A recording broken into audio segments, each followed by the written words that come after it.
మండల ఆశయాలను కొనసాగిస్తాం. మండల ఆశయాలను మండల ఆశయాలను జై బీసీ జై బీసీ. ఈరోజు ఓబీసీ ఆధ్వర్యంలో మాస్టర్జీ కాలేజెస్ చైర్మన్ మాజీ కూడా చైర్మన్ సంగంరెడ్డి సుందర్రాజ్ యాదవ్ ఆధ్వర్యంలో బీపీ మండల్ గారి జయంతి ఉత్సవాన్ని రామ్నగర్ ఆఫీస్లో జరుపుకోవడం జరుగుతుంది. ఈ సందర్భంగా బీసీల అభ్యున్నతి కొరకు, బీసీల సంక్షేమం గురించి, అభివృద్ధి గురించి ఒక రాజ్యాంగబద్ధమైనటువంటి అవకాశాలు కల్పించాలనేటువంటి ఉద్దేశంతో ఎనలేని నిరంతరం పోరాటం చేసినటువంటి మహా యోధుడు బీపీ మండల్ గారు. ఆయన జన్మదిన సందర్భంగా మన ఓబీసీ ప్రెసిడెంట్ గత కొన్ని సంవత్సరాలుగా బీసీల సంక్షేమం గురించి, వాళ్ళ హెల్త్, ఎడ్యుకేషన్, ఎంప్లాయ్మెంట్ గురించి సీరియస్గా ఆలోచిస్తూ ఒక సుదీర్ఘమైనటువంటి ప్రణాళికతో ముందుకొస్తున్నటువంటి సుందర్రాజ్ గారి యాదవ్ను మాట్లాడవలసిందిగా కోరుతున్నాను. థ్యాంక్స్ అన్న. ఈరోజు బీపీ మండల్ జయంతిని ఓబీసీ ఆఫీస్లో పెద్ద ఎత్తున ఓబీసీ జనరల్ సెక్రటరీ గడ్డం భాస్కరన్ ఆధ్వర్యంలో, యాదగిరి ఆధ్వర్యంలో వేణుమాధవ్, శ్యామ్, పద్మజ గారు, మహిళలు, బీసీ మిత్రులందరూ ఇవాళ భారతదేశంలో కాస్తో కూస్తో రిజర్వేషన్ పొందుతున్నాం ఇవాళ బీసీలు అందరం అంటే బీపీ మండల్ గారి చొరవతనే. ఇవాళ ఎస్సీ ఎస్టీకి ఎట్లయితే అంబేద్కర్ గారు వారికి రిజర్వేషన్ కల్పించడం, వారు ఉన్నత స్థాయికి చేరుకోవడంలో వారి పాత్ర ఎంత ముఖ్యమో ఇవాళ ప్రతి ఒక్క బీసీ కుటుంబం ఇవాళ విద్యార్థులు, మేధావులందరూ తలుచుకునేది ఎవరు అంటే బీపీ మండల్. కానీ ఈ బీపీ మండల్ను మనం ఎవరింట్లో చూడం. రిజర్వేషన్ ఎట్లా వచ్చిందంటే చాలామంది విద్యార్థులకు రిజర్వేషన్ అంతే అంటారు.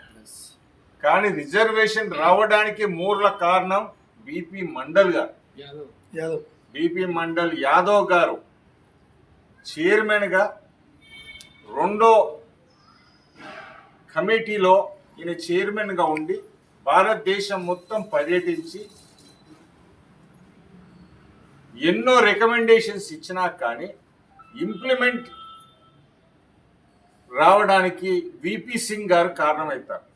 ఈయన రిపోర్ట్ సబ్మిట్ చేసిన 10 ఏళ్లకు కాస్త కూస్తో అది దృష్టిలోకి వచ్చి విపి సింగ్ గారు ప్రభుత్వంలో బీసీలకు రిజర్వేషన్ ఇవ్వాల్సిందిగా బిల్ పాస్ చేశారు. చేసినా కానీ 1990లో బిల్ పాస్ అయినా కానీ 2006 వరకు నేషనల్ ఇన్స్టిట్యూషన్స్లో రిజర్వేషన్కు నోచుకోలేదు బీసీ. ఇవాళ పెద్ద పెద్ద ఇన్స్టిట్యూషన్, హయ్యర్ ఎడ్యుకేషన్ ఇన్స్టిట్యూషన్స్ అగ్రకులాలకే పరిమితం అయిపోయినాయి. ఇటు కాస్త అంబేద్కర్ చొరవ వల్ల ఎస్సీ ఎస్టీలకు దక్కినాయి. బీసీలకు దక్కడానికి 2006 వరకు మనం వేచి ఉండవలసి వచ్చింది. కానీ వారిని ఆదర్శంగా తీసుకొని బీసీలంతా ఐక్యమై రాజ్యాధికారం వస్తే కానీ మన పిల్లలకు కానీ రాబోయే పిల్లలకు కానీ న్యాయం జరగడానికి అవకాశం. ఏ మూమెంట్ తీసుకున్నా బీపీ మండల్ యాదవ్ గారిని గుర్తుపెట్టుకోవాలి మనం బీసీలందరూ. ఇవాళ మన తెలంగాణలో దాదాపు 55% ఉన్న బీసీలకు రిజర్వేషన్ కాడికి వచ్చే వారికి 27% అంటారు. అదే ఓసీలు ఈడబ్ల్యూఎస్ పెట్టుకొని 10కి 10% రాసుకున్నారు. వాళ్ళకి ఎలాంటి అడ్డంకులు ఉండే. ఇవాళ అగ్రవర్ణాలే కొంతమంది చెప్తున్నారు, మా దాంట్లో పేదోళ్ళు 10% లేరురా బాబు. జీవన్ రెడ్డి లాంటి వసంటోళ్ళు సీనియర్ లీడర్స్ చెప్తున్నారు ఈడబ్ల్యూఎస్ 10% ఉండకూడదు, పార్లమెంట్లో 0 to 10% తీసుకోవచ్చు అంటే రాష్ట్రాలకు 10కి 10% రాసేసుకున్నాయి. ఎందుకంటే ఆడ ఎమ్మెల్యేలు, ఎంపీలు మొత్తం వాళ్ళే కాబట్టి వాళ్ళకు న్యాయానికి విపరీతమైన న్యాయం చేసుకుంటారు. మరి మన వాళ్ళు అక్కడ లేరు కాబట్టి మనకు అన్యాయం జరుగుతుంది. ఇవాళ బీసీలు కాస్త ఐక్యతగా మనం ఏం చేస్తున్నాం, సంఖ్యాపరంగా ఎక్కున్నాం, కానీ అసెంబ్లీలో పార్లమెంట్లో మాత్రం ఆడ చూస్తే మనం మైనార్టీ అవుతున్నాం. ఎందుకురా బాబు అంటే మనం అగ్రకుర్ణాలకే ఓట్లేస్తాం. మన ఎమ్మెల్యేలు, ఎమ్మెల్సీలు, ఎంపీలు కావాలన్న ఆలోచనే తక్కువైతారు. అన్న ఏంటంటే వాళ్ళ దగ్గర నోట్లు ఉన్నాయన్న వాళ్ళ ఓట్లను కొనుక్కుంటారు. కానీ ఇవాళ ఒక మార్పుకు నాందైంది. ఎలాగైతే తెలంగాణ ఉద్యమం వచ్చిందో ఇవాళ బీసీ ఉద్యమానికి కూడా ముందడికి తీసుకొస్తే అది తెలంగాణ వరంగల్ జిల్లాకెళ్ళి మొదలైంది. అది గట్టిగా రూపం దాల్చుకొని యావత్ రాష్ట్రంలో వీలైనంత వరకు ఆనాడు తెలంగాణ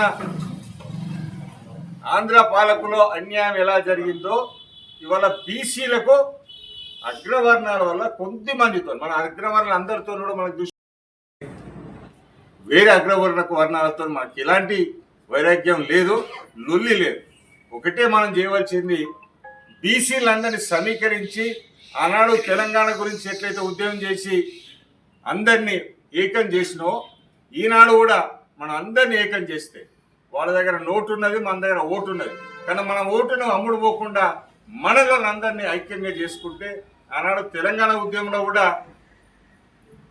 వేరే పార్టీకి వెళ్ళి నిలబడ్డారు. టీఆర్ఎస్ కాకుండా అపోజిట్ వాళ్ళు ఎన్ని డబ్బులు ఇచ్చినా తెలంగాణ వాదం మీద ఇవాళ మన నాయకులను గెలిపించుకున్నాం. కాబట్టి అదే విధంగా ఇవాళ బీసీ నాయకులు ఎక్కడ నిలబడ్డా కానీ గెలిపించుకోవాల్సిన అవసరం ఎంతైనా ఉంది.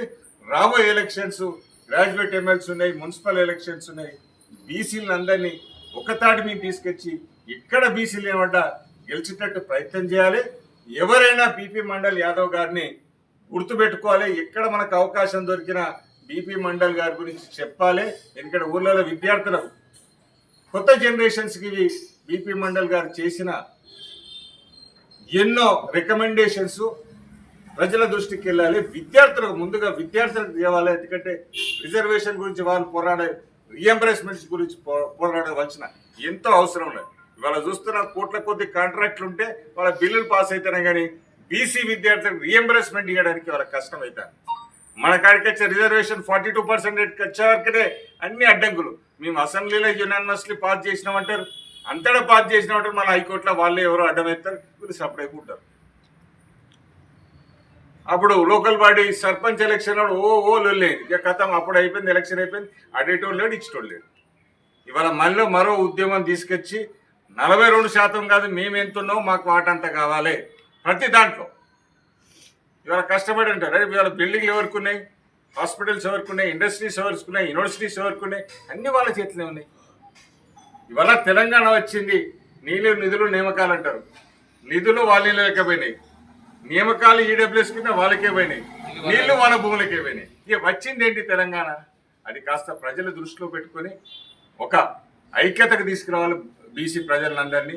ఎందుకంటే ఇప్పటికి కూడా రైట్ లెఫ్ట్ ఉంటే చాలు అనుకుంటాను. రైట్ లెఫ్ట్ ఇడిచిపెట్టి కుడిచే మనకు కావాలని కోరుకోవాలని ఆశిస్తూ ఈ బీసీ ఉద్యమాన్ని ముందు తీసుకెళ్లాలని అందరి బీసీని ప్రార్థిస్తూ జోహార్ జోహార్ బీపీ మండల్ జోహార్.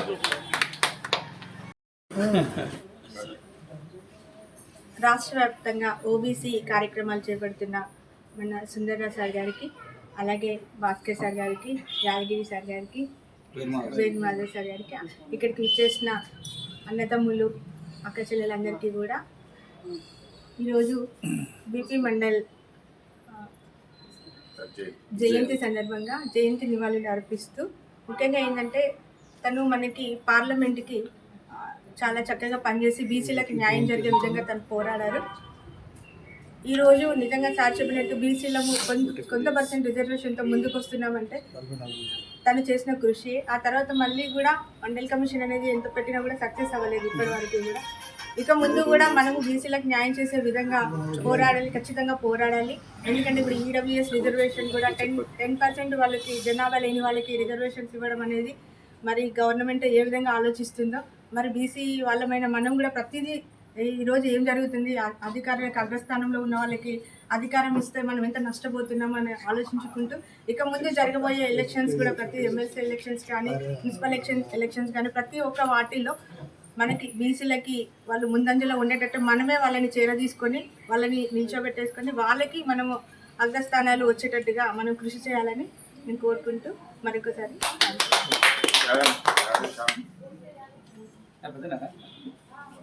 అదన్నా మాట్లాడితే అయిపోయాయి కెమెరామెన్ రమ్మంటే అయిపోయి ఎరాడు అందులో ఆరామ్సే కూర్చున్నాడు కార్లో. బీపీ మండల్ యాదవ్ గారి జయంతి సందర్భంగా ఓబీసీ ఆర్గనైజేషన్ చైర్మన్, మాస్టర్జీ విద్యా సంస్థల చైర్మన్, మాజీ కూడా చైర్మన్ సుందరరాజు యాదవ్ అన్నగారి ఆధ్వర్యంలో మరి అదేవిధంగా ఓబీసీ జనరల్ సెక్రటరీ ఆచార్య ప్రొఫెసర్ కట్టం భాస్కర్ సార్, తెలంగాణ ఉద్యమకారుడు, తెలంగాణ ముద్దుబిడ్డ వేణు గౌడ్, ఇక్కడ వచ్చిన విద్యార్థులందరికీ, మేధావులందరికీ, చిరంజీవి పేరు పేరున అందరికీ ప్రత్యేక ధన్యవాదాలు తెలియజేస్తూ ఆ మహానీయుడికి నివాళులు అర్పించే బాధ్యత మనకు వారిని స్మరించుకోవడం.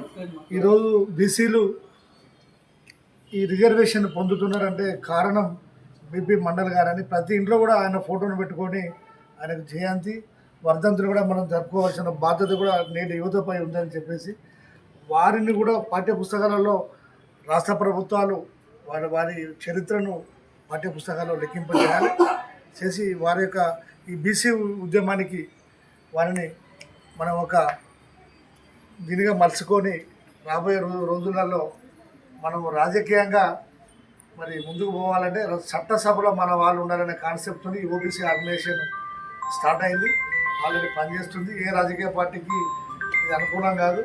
ఓన్లీ ఓబీసీ బీసీల ఎదుగుదల కోసం, ఎంపవర్మెంట్ కోసం, యూనిటీ కోసం పనిచేస్తుంది.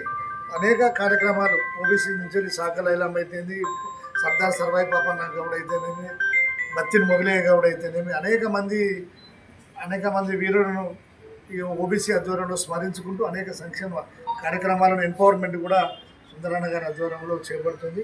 దానికి మనందరం ఈరోజు వారికి నివాళులు అర్పించడానికి వచ్చిన మీరందరికీ పేరు పేరుని ప్రత్యేక ధన్యవాదాలు తెలుస్తూ ముగిస్తున్నాను. జై బీసీ. శ్యామన బీసీల వంతు తన యొక్క కృషి చేసినటువంటి పునగారి యాదగిరిగౌడ్ గారికి, అట్లాగే చక్రపాణి గారికి, శ్రీకాంత్ గారికి, అట్లాగే డిజిటల్ మీడియా లోపల ఇవాళ తెలంగాణలో ఏ సమస్య వచ్చినా కూడా తన వంతు సహకారంతో బీసీ ఉద్యమాన్ని, బీసీ లిటరేచర్ని అధ్యయనం చేసి ప్రజలకు అందజేసినటువంటి జర్నలిస్ట్ మేనో శ్యామ్ గారికి, ఇతరత్ర మిత్ర బృందానికి నమస్కారం. ఇవాళ బీపీ మండల్ గారు వారు ఒక యాదవ సామాజిక వర్గంలో పుట్టి బీహార్ రాష్ట్రంలో దేశానికి స్వాతంత్రం వచ్చిన తర్వాత రెండవ ముఖ్యమంత్రిగా చేసి ఆయన నీతికి నిజాయితీకి మారు పేరంటే ఈ భారతదేశంలో రాజకీయ నాయకుల్లో బీపీ మండల్ గారే. రాజకీయ నాయకులకు ఉండవలసిన ఫస్ట్ విషయం ఏంటిది? ఎథిక్స్, నిజాయితీ. తన సొంత గవర్నమెంట్లో ముఖ్యమంత్రిగా పనిచేసుకుంటూ తన శాసనసభ్యులు, తన ప్రభుత్వంలో చేస్తున్న అధికారులు అవినీతికి పాల్పడితే అయ్యర్ కమిషన్ ఏర్పాటు చేసి తీసివేసిన వ్యక్తి భారతదేశంలో మొట్టమొదటి వ్యక్తి బీపీ మండల్ యాదవ్ గారు. అదొక అంశం అయితే, వారు దళితుల గురించి, అనగాన వర్గాల గురించి కూడా ఫైట్ చేసిన వ్యక్తి. మూడవ అంశం, విద్యా వ్యవస్థలో కూడా వేలు పెట్టిన వ్యక్తి. బీహార్కి సంబంధించిన Mithila university sir, Mithila university లోపల ఒకటే సామాజిక వర్గం అటెండర్ నుంచి మొదలు పెడితే బీసీ వరకు ఒకటే కులం ఉండాలని చెప్పని నిర్ణయం తీసుకుంటే అక్కడి నుంచి కాంగ్రెస్ పార్టీని కాదనుకుని బయటకు వచ్చి ఒక పార్టీ స్థాపించిన వ్యక్తి బీపీ మండల్ యాదవ్ గారు.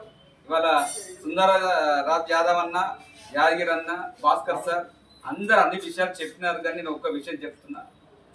1978 కాలంలో మొరార్జీ దేశాయ్ గారు ఆ రోజు సోషలిస్ట్ పార్టీలు ఇలాంటి బీపీ మండల్ గారి యొక్క అధ్యయనము కావచ్చు, వారి యొక్క ఫైట్ కావచ్చు, ఈ దేశంలో సోషలిస్టు పార్టీలు పుట్టడం వలన మొరార్జీ దేశాయ్ గారు ప్రధానమంత్రి అయ్యి ఇవాళ ఒక బీసీ కమిషన్ ఏర్పాటు చేయాలి దేశవ్యాప్తంగా చెప్పని బీపీ మండల్ గారిని నిర్ణయిస్తే వారు కేంద్ర ప్రభుత్వానికి మొరార్జీ దేశాయ్ గారికి ఇచ్చిన సిఫార్సులు ఇవాళ భారతదేశంలో ఎన్ని కోర్టులో కేసులు వేసినా కూడా ఆయన సిఫార్సులను ఎవ్వరు ఖండించకుండా, ఆయన సిఫార్సులు తప్పు పట్టకుండా ఉన్నాయంటే అది కేవలం బీపీ మండల్ గారి సిఫార్సులు మాత్రమే. ఇవాళ సుందరరాజన్ చెప్పిండు 2006 వరకు ఐఐటిలో కానీ ఎన్ఐటిలో కానీ ఉన్నత విద్యా సంస్థల్లో బీసీ రిజర్వేషన్లు లేవు. తీసుకోవచ్చు కానీ అగ్రవర్ణాలు కొంతమంది పోవడము కోర్టులో కోసి వేయడం వల్ల అవి స్టే అవుతా ఉంటే బీపీ మండల్ గారి యొక్క సిఫార్సుల మేరకే ఇవాళ రిజర్వేషన్ల ఫలాలు ఇవాళ మన భారతదేశంలో కానీ రాష్ట్ర ప్రభుత్వంలో కానీ మనం అంతా అనుభవిస్తున్నామంటే బీపీ మండల్ వారు తెలుసుకుంటూ ఇవాళ సుందరరాజన్ చెప్పినట్టు, భాస్కర్ సార్ చెప్పినట్టు ఇవాళ తెలంగాణలో ఉన్న బీసీ సమాజం వారిని స్ఫూర్తిగా తీసుకొని కంపల్సరీ వారి యొక్క చరిత్రను అధ్యయనం చేసుకొని ఇవాళ ఆర్గనైజేషన్ ఫర్ బ్యాక్వర్డ్ క్లాసెస్ తరఫున ఈ రాష్ట్ర ప్రభుత్వానికి మేము తెలియజేసి ఇంతకుముందు సుందరరాజన్ అన్నాడు కూడా ప్రకటించామని చెప్పన్నాడు. వరంగల్ నగరంలో కూడా బీపీ మండల్ యాదవ్ గారి యొక్క విగ్రహాన్ని కూడా ఏర్పాటు చేయాలని చెప్పని ఇంతకుముందు అన్న చెప్పడం జరిగింది. ఇది రాష్ట్ర ప్రభుత్వాన్ని ఆర్గనైజేషన్ ఫర్ బ్యాక్వర్డ్ క్లాసెస్ తరఫున డిమాండ్ చేస్తున్నాం, సూచిస్తున్నాం. ఈ అవకాశం ఇచ్చినందుకు ధన్యవాదాలు తెలుసు.